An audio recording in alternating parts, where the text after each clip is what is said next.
Disciplina Mecanismo de Agressão e Defesa Avançado, professora Ana Patrícia Sileone, alunas Alcionilde Gomes, Ana Misla Lima, Sônia Nascimento. Nesse trabalho, nós iremos apresentar a respeito da imunoglobulina M, ou mais conhecida como IgM.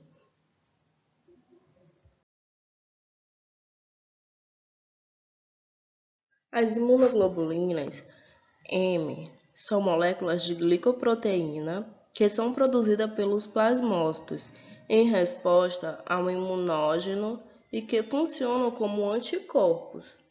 Essa classe corresponde por cerca de 10% das imunoglobulinas. São os primeiros a serem produzidos na fase aguda de uma infecção e também neutralizam as toxinas, e fixam a via clássica do complemento.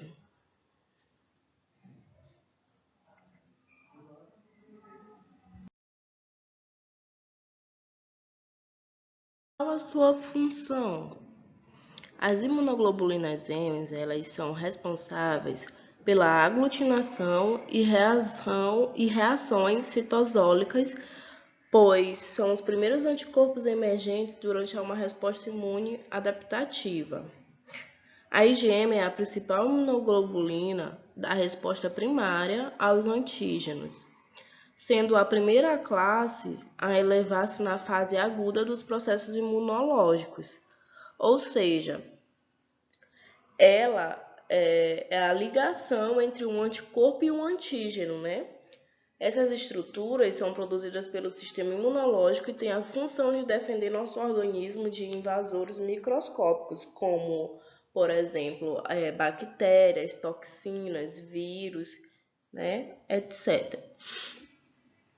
Também são encontradas na superfície do linfócito B de forma monomérica, realizando a função do receptor de antígenos.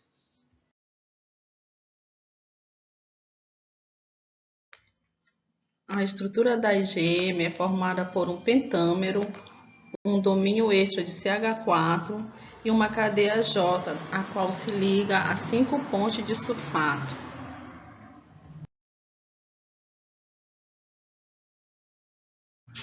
Mecanismo de ação da imunoglobulina. São glicoproteínas que atuam contra os agentes invasores de diferentes formas. São classificados em duas formas, ataque direto e ativação do sistema complemento. No ataque direto, os anticorpos ligam-se aos antígenos e podem provocar sua aglutinação, precipitação, neutralização e lise. Na aglutinação, os anticorpos fazem com que as partículas com antígeno se unem. Na precipitação, os anticorpos fazem com que o complexo antígeno-anticorpo torne-se insolúvel e precipite-se.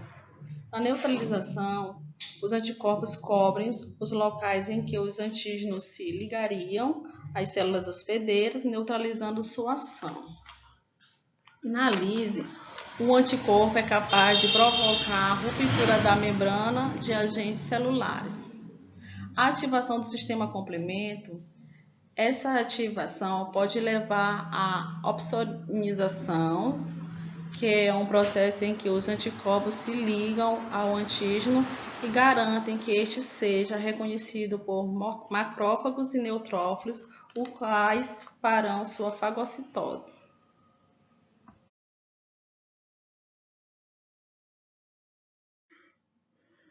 Quando os níveis de IgM estão elevados, pode ser sugestivo das seguintes patologias: malária, lúpus eritematoso, artrite reumatoide e etc.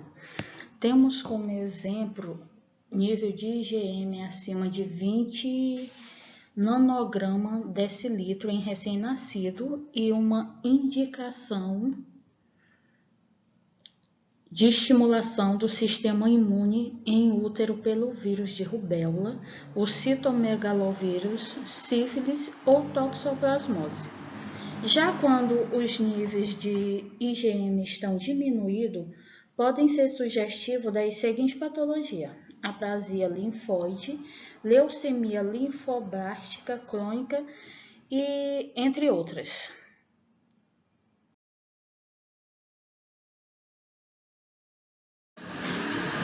A aplicação da sorologia através de anticorpos IgG e IgM é tradicionalmente utilizada para diagnosticar patologias, logo nos estágios iniciais. Dessa forma, o médico consegue indicar o tratamento mais adequado, aumentando as chances de cura e amenizar os sintomas, além de ser uma maneira indireta de atuar no combate do contágio. A análise do soro é feita a partir de uma amostra de sangue do paciente. Quando ocorre uma nova infecção, os primeiros anticorpos produzidos são as IgM, que vão diminuindo à medida que a infecção é controlada, dando lugar às IgG, que permanece para o resto da vida.